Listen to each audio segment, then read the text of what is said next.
According to a recent report by S&P Global Ratings, India is set to be the fastest growing major economy for the next 3 years, paving its way to becoming the world's third largest economy by 2030. Let's break it down together. S&P projects India's current 6.4% growth this fiscal year, with expectations that it will rev up to 7% by fiscal year 2027. Now, let's compare that to the neighbors in the East.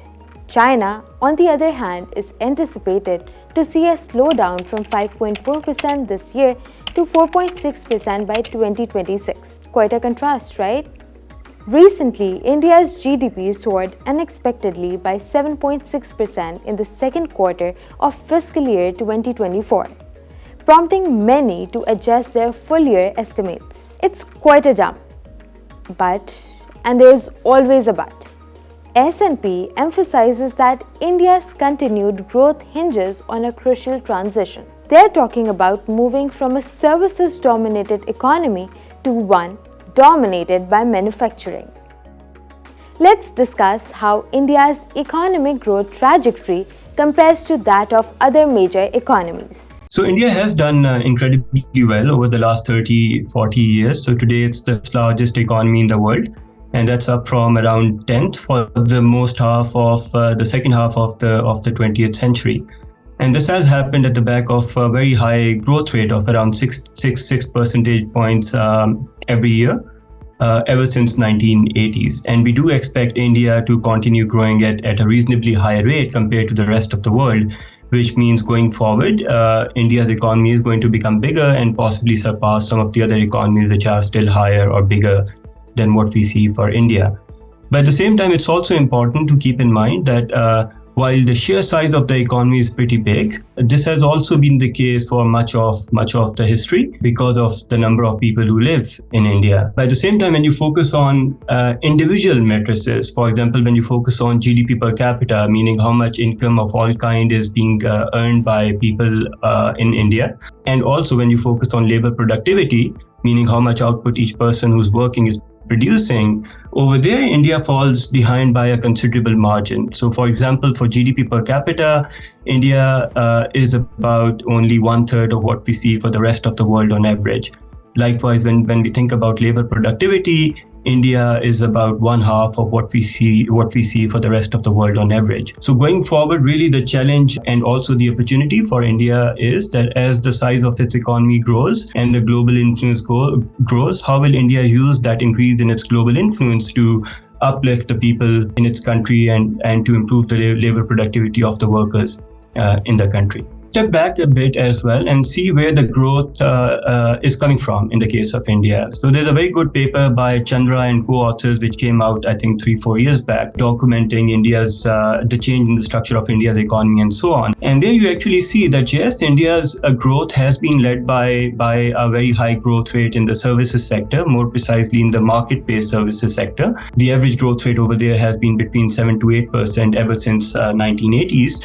But you also see that the manufacturing sector has done pretty well as well. So the average growth rate in the manufacturing sector has been around 6%, which is pretty good.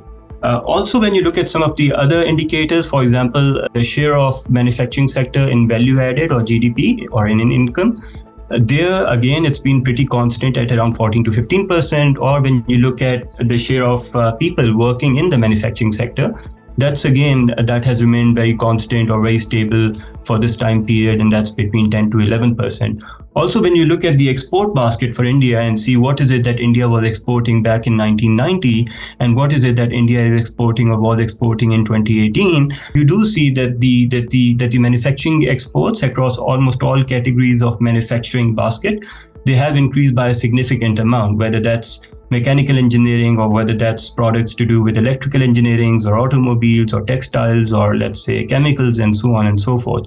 So from the manufacturing point of view, yes, the services or the growth story has been services led, but manufacturing has been part of the story as well, even though we don't talk about this too much in India's context.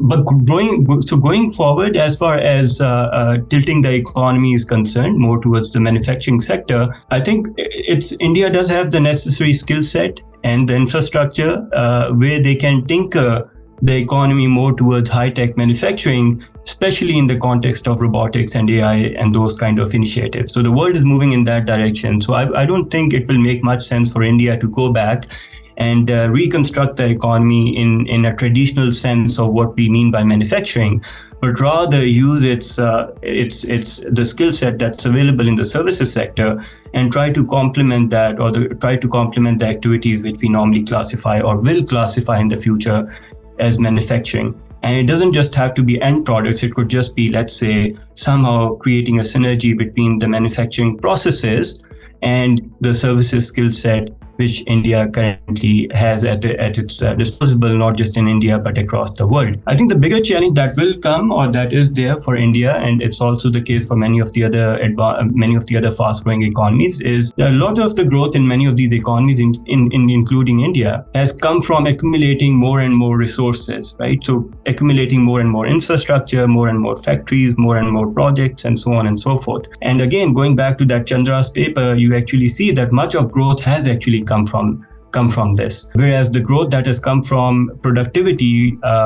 what we normally mean by that is you becoming better in doing things using the resources that you have available. That has not been too much of the story there. So the growth rate in productivity has been between 1% to 2%, depending on where you look and how you think about this.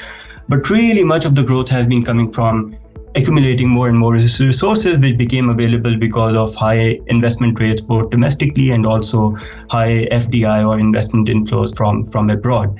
But the problem with that is, as you keep on accumulating more and more resources, at some point the return on those resources starts decreasing, and beyond a certain point you can't really make it's not profitable anymore to keep on investing at the same rate as it once was. And that's where the challenge normally emerges for developing countries, that after a certain point, they stop growing because there's not much of an improvement in productivity, and there are no more opportunities left in terms of, let's say, making profits through the normal or the usual method of investing. And that's where the challenge lies. And going forward, I think it's important for India to think about or to initiate a second round of reforms, which can obviously improve the productivity in the economy by making India do things better, but also continue to make, let's say, business more profitable, so that the returns remain high enough for investment to keep on coming in, or also for the local people to keep on investing in the economy and keep the growth momentum going.